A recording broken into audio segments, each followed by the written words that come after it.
Bago ko simulan ang kwento, dalangin ko sa ating Panginoon, bigyan nawa tayo ng proteksyon, lakas, at yakapin yung mga taong nagdurusa. In nomine Jesu Christe. Amen.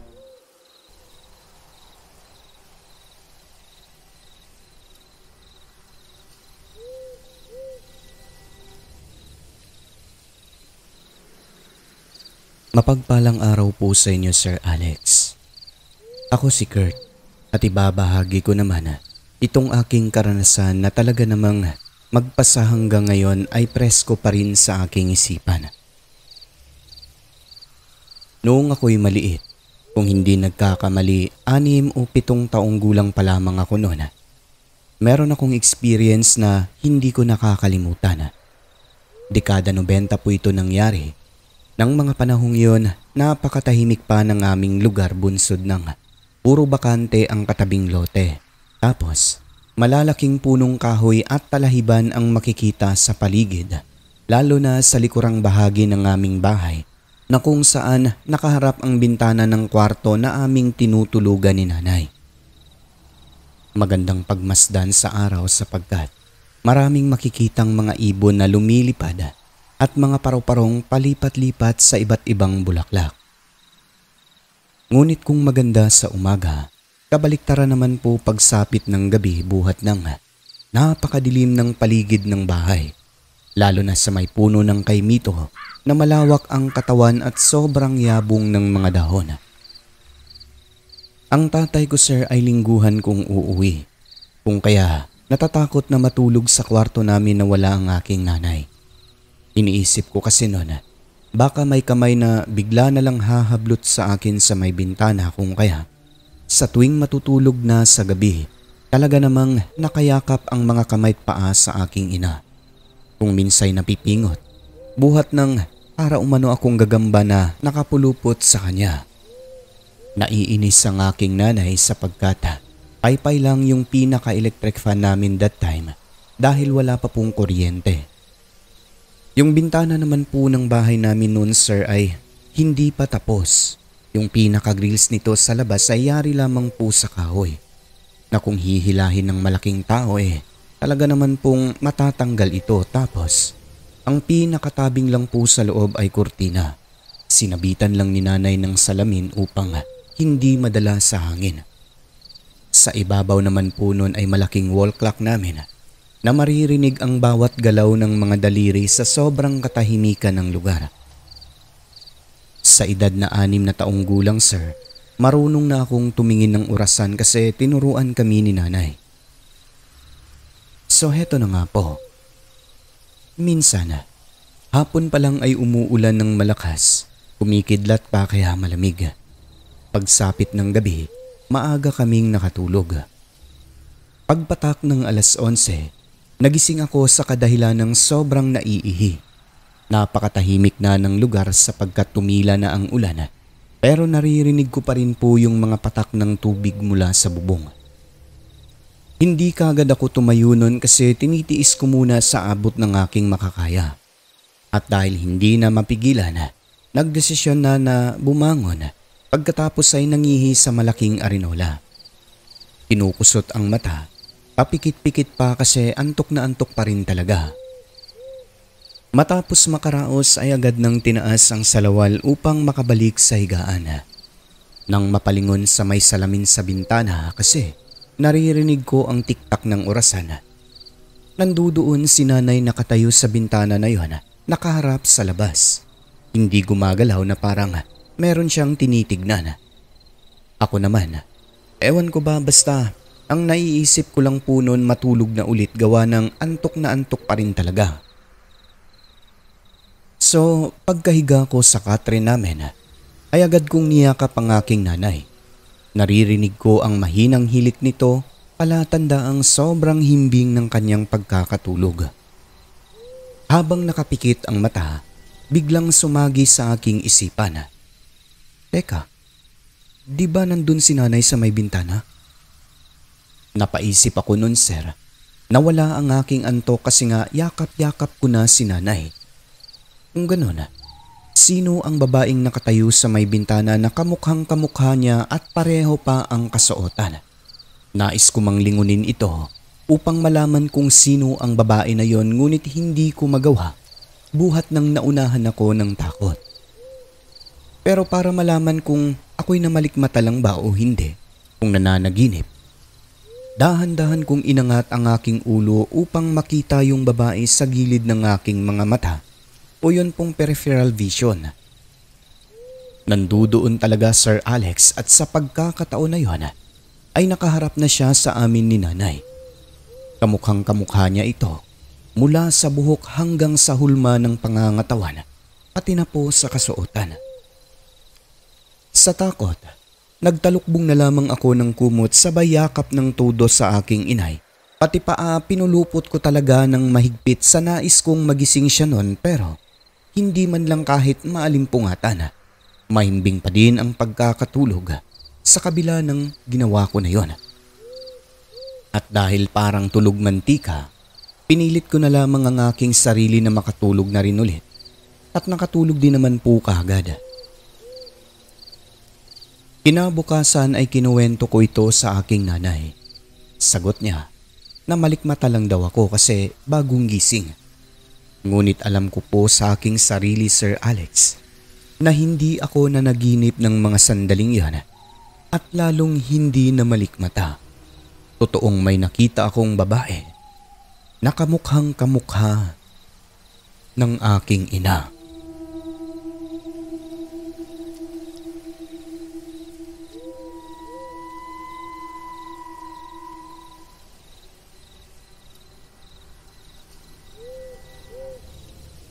Mapagpalang araw po sa inyo, Sir Alex, pati na rin po sa inyong mga tagapakinig. Tawagin niyo na lang po ako sa pangalang Erme. Ibabahagi ko lang itong aking maikling karanasan sa aswang na talaga namang sobrang nakakapanindig balahibo. 2 maiikling kwento lamang po ito. At ang una, hindi ko alam kung ito ba'y engkanto, multo o kung anuman, basta nakakatakot pa din po ito. Nangyari nung mga panahong high school kami, dekada 90. I-describe ko lang. Yung baryo kung saan kami nakatira, creepy masyado that time. Kasi parang gubat din siya, sir, sa dami ng mga malalaking punong kahoy na makikita sa paligid ng maliit na kalsada. Idagdag mo pang malalayo ang agwat ng mga kapitbahay, kaya naman medyo nakakatakot din talaga, lalo na kapag baguhan ka sa lugar. Subalit isang compound lang po kami roon, Sir Alex, ngunit itong compound namin ay malawak kung kaya malalayo rin ang agwat ng mga bahay ng mga tito at tita. Ang original na bahay doon dati ay nag-iisa lang, which is kay lolo at lola namin na sinauna ang disenyo. Nang magkaroon ng sariling pamilya ang mga anak, nagbukod sila ng sariling bahay, ngunit doon lang din po sa lupa nila lolo at lola na ginawang compound. Yung mga bahay lang po sa compound ng mga tita namin ang pinakamalapit na kapitbahay, sir. The rest, malalayo na. Napakatahimik lang ng lugar. Tipong pagsapit ng 6:00 ng gabi ay wala ka ng masasakyang tricycle papunta sa amin dahil wala nang bumabiyahe, kaya naman may mga pagkakataong naglalakad na lang ako pauwi at inaabot ng dilim sa daan. Yung lola ko, sir, ay nag-iisa lang na nakatira sa kanyang bahay noon. Matanda na pero malakas pa rin naman po at araw-araw siyang dinadalaw ng aming mga magulang. Hanggang sa isang beses, nagkasakit siya kaya salitan kaming magpipinsan sa pagbabantay sa kanya tuwing gabi. Minsan mga magulang namin, minsan kaming magpipinsan, ngunit ako talaga yung pinakamadalas na kasama ni lola matulog sa kanyang bahay. Isang araw, ginabi ako sa pag-uwi sa amin mula sa school.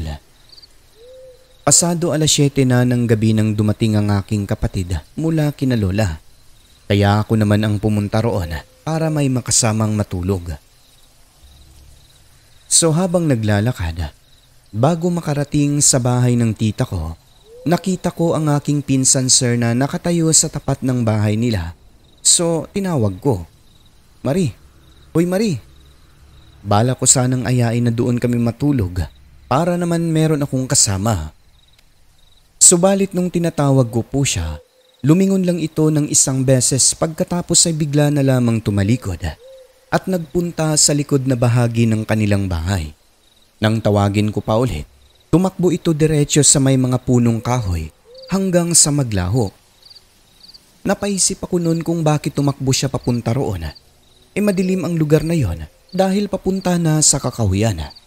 Di ko mawari kung may galit ba sa akin o kung ano dahil bigla na lang tumalikod tapos tumakbo. So ako naman, dumiretso na lang din papunta sa bahay nila Lola. Kinabukasan, maaga pa akong nagpunta kina Marie para tanungin kung bakit ito tumakbo ng tawagin ko kagabi. Ngunit pagdating doon, Sir Alex, gulat na gulat ako sa aking nalaman mula mismo sa bibig ng aking pinsan. Paano kasi? Sagot nito. Ha? Baka hindi ako yun. Hindi naman ako lumabas kagabi. Maaga kaming natulog. Ha? Sino yung nakita ko? Sumagot naman ang kanyang ina at sinabing hindi nga lumabas si Marie kagabi. Ang aking nakita ayon sa kanya, isa umanong nilalang na gumagaya sa wangis ng isang tao. Nang marinig ko yun, sir, talaga naman pong inilabutan ako. Meron palang ganon, mga nilalang na gumagaya sa itsura ng tao. Hindi lang natapos dun, sir, dahil minsan pa, noong ako'y naglalakad papunta sa bahay nila Lola, isang gabi nun pasado 8:00 na, kalagitnaan habang naglalakad napadiretso ako sa bahay ng aking tita sa kadahilan ng naririnig kong umaalulong ang mga aso sa paligid. Buti sana kung tumigil, kaso dire-diretso ito at mahina ang pagkaalulong. So pagkapasok ko sa bahay nila, tumigil naman din po yung mga aso. O Erme, ikaw pala yan? Magandang gabi po, ante. Nandyan po ba si Marie? Magpasama po sana ako kina Lulay. Sige. Kagagaling lang namin ng tiyo mo doon. Oy Erme, samahan mo muna itong pinsan mo. Doon kayong matulog kay lola niyo. Opo, nanay.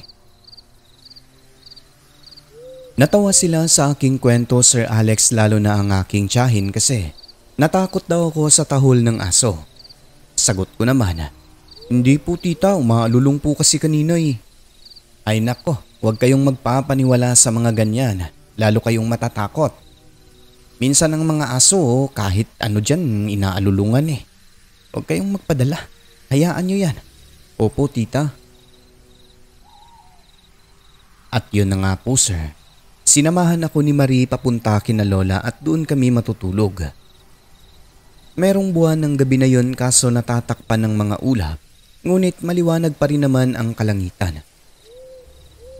Noong malapit na kami sa bahay ni Lola, dahil maliwanag pa rin naman ang kalangitan, napansin ko, sir, na merong kung anong maitim na bagay o kung anong nilalang na nakapatong sa bubungan nito kung kaya. Hala, Ermi, tignan mo oh. Ano yan? Aso?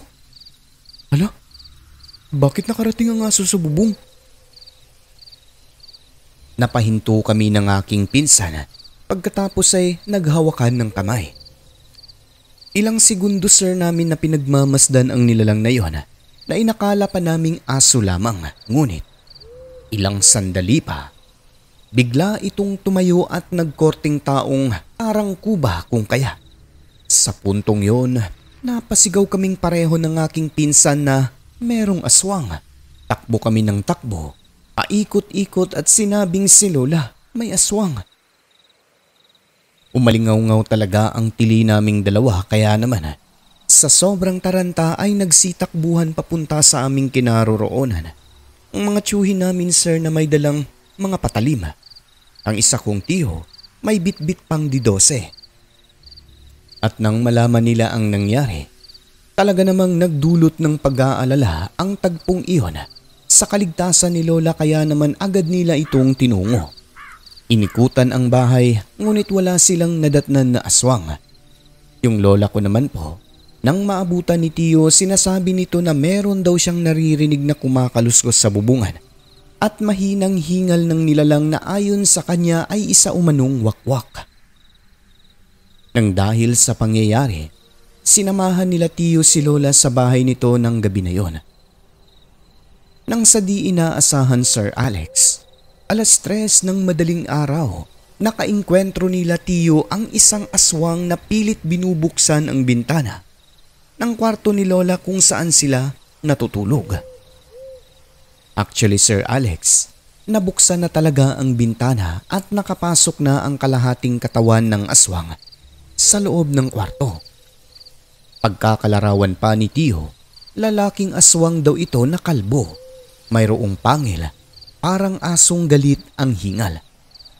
Kaso minalas-malas ito buhat nang hindi natunugan na nandudoon lang ang mga tiyuhin kong lalaki na ang isa ay may bitbit pang D12. Walang kung ano-ano. Pagkabukas ng bintana pagpasok ng aswang, binaril na kagad ito ni Tio dahilan ng pagkabulabog ng ibang mga natutulog.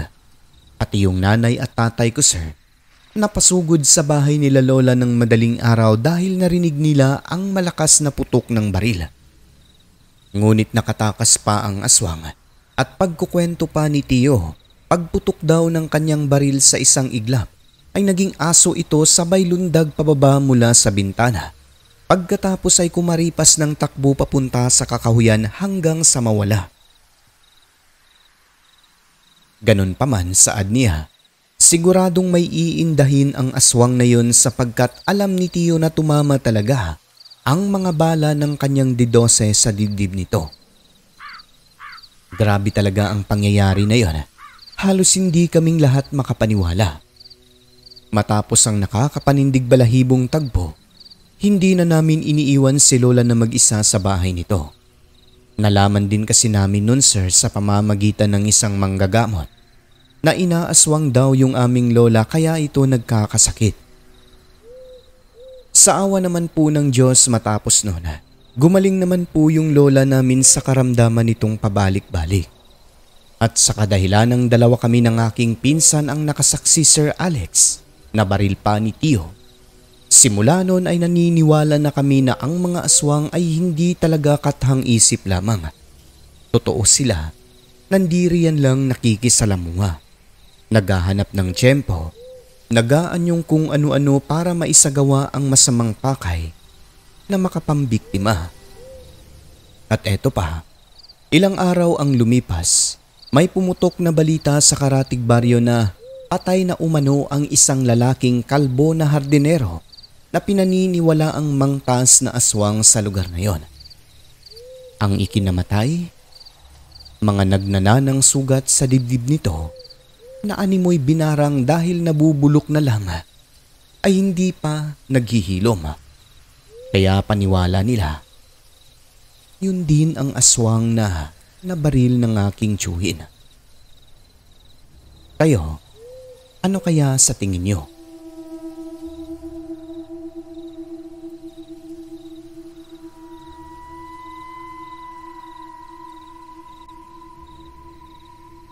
At dito na po magtatapos ang aking maiikling karanasan. Lubos na gumagalang. Ermi ng Mindanao.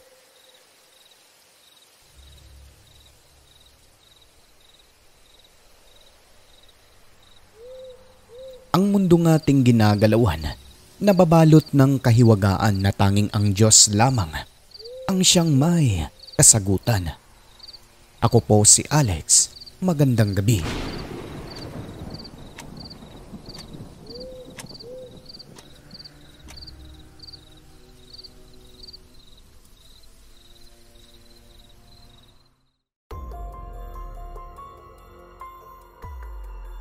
At ngayon ay madako naman po tayo sa ating membership shoutouts mga kaibigan. No? At siya nga pala, pasensya na kayo at medyo delayed tayo sa mga kwento this week, no, mga kaibigan ko, sapagkat ang inyong lingkod ay naghahanap buhay, naghahanap ng bagong diskarte sa buhay para makakain. So pag matanggap, goodbye siguro, pero kung hindi, patuloy pa rin po tayo dito Sana lang maka-recover pa ito. Pag hindi na, so ako'y magpapaalam na talaga sa inyo mga kaibigan. No? Kasi mahirap naman kyaw-kyaw tayo ng kyaw-kyaw dito. Wala din tayong nakukuhang revenue. So hinay-hinay siguro tayong change career mga kaibigan ko. No? Pero sana lang magpapatuloy pa rin po tayo. Stay put lang po muna yung mga sender natin ha mga kaibigan. Pero kung kayo'y naiinip na, pwede nyo na po yung isend sa ibang creator, no? Sa ibang narrator dito sa YouTube. Wala pong problema sa akin mga kaibigan. Basta ako'y lang na medyo nananamlay lang kasi nga nakakapuyat itong mag-narrator ka wala kang revenue, di ba? Kaya nawawalan ako ng pero sige lang. Malalaman natin yan soon. Pero kung nais nyong makasahod tayo dito, pwede nyong pindutin yung super thanks dyan na button or super chat. Sa pamamaraan na yan ay makaka-recover kahit papano or yung naipon na konting revenue madagdag dyan, so makakasahod ako. No? Ayun lamang po. Sige, proceed tayo sa shoutouts. Binabati ko unang-una itong mga member natin na mula noon hanggang ngayon ay nandirito pa rin, nakasuporta sa atin. Ayan, mga members ng channel na ito, si Ramonita Verdugo, makikita mo talaga yung mga supporter, no? Ayan, nag-renew siya 4 days ago, mga kaibigan. So, amiga, no? Si Lavi Del Rey na supporter ang pinili. 39 months member na siya. Ganon din si Cheng's Channel. Supporter din po siya. 9 months member na. Kay LCD Acosta, 40 months member na, no? Matagal na masyado. Thank you talaga po. At syempre kay Rosary Jayaranti, 1 month na, pero alam ko matagal na ito si Ma'am Jayaranti, no? Nagbago lang siguro ng cellphone. Kay Story Hikes of Totski, 29 months na, no? Ayan, kay Mike, 25 months. Kay Patrick Tahulosa, 3 months. Kay Esmeralda Jucares, 6 months na. Kay Rose Kim na 10 months. Kay Jeffrey Bunyad na 18 months member na. Johnny Zel Alviola, 20 months. Kay Jim Semilia, 23 months member na. Luis Elmido, 19 months. Kay Christine Olzon na 43 months member na, no? So far si Ma'am Christine Olzon yung pinaka matagal na member natin, kaya taos puso po tayong nagpapasalamat sa kanya, no? And syempre sa inyong lahat mga members dito at sa mga silent listeners, sa mga nakikinig sa aking programa, thank you po. At syempre sa mga commentators natin, last update, binabati ko rin po. Unang-una si Ma'am Christy Harm. Ito si Ma'am Christy Harm, parang ate ko na po ito, no? Matagal ng supporter ito, si Ma'am Christy Harm. Kay Nimuel Joshua Magdaong, ayan, thank you din po. Kay Kagi Tumaob, kay Leslie, kay Anika Mishka, kay Ramonita Verdugo, kay Josephine Donesco, ayan. Kay Hazel Fiesta, kay Liza Grace Gieger, ayan. Ewan ko kung tama yun, ikaw na bahala dyan, ma'am. Kay Arlene Cools Besa, kay Rose Ulalia, kay Lucy Mendoza, no? Kay Wilma Pascual, kay Heidi Gregorio. At syempre kay Filipina Palsario, kay Elmer Vergara, kay User, no? Kay si Ma'am Gina siguro ito. Kay Rose Kim, ayan, pasensya na daw na hindi siya naka-renew sa channel. No problem po, ma'am, walang problema po talaga sa akin, Rose Kim. Kaya thank you po. Kay last but not the least, Maugdang Rubilyar. So yun lang po. At sa lahat ng mga silent listeners ay welcome po kayo sa ating channel. Pumasok na po kayo at i-hit ang subscribe button. Siyempre, huwag kalimutan ang notification bell upang updated kayo sa mga bago at nakakasabik nating mga kwento. Muli mga kaibigan, maraming salamat po sa inyong lahat. Huwag kalimutang tumawag sa taas. I love you.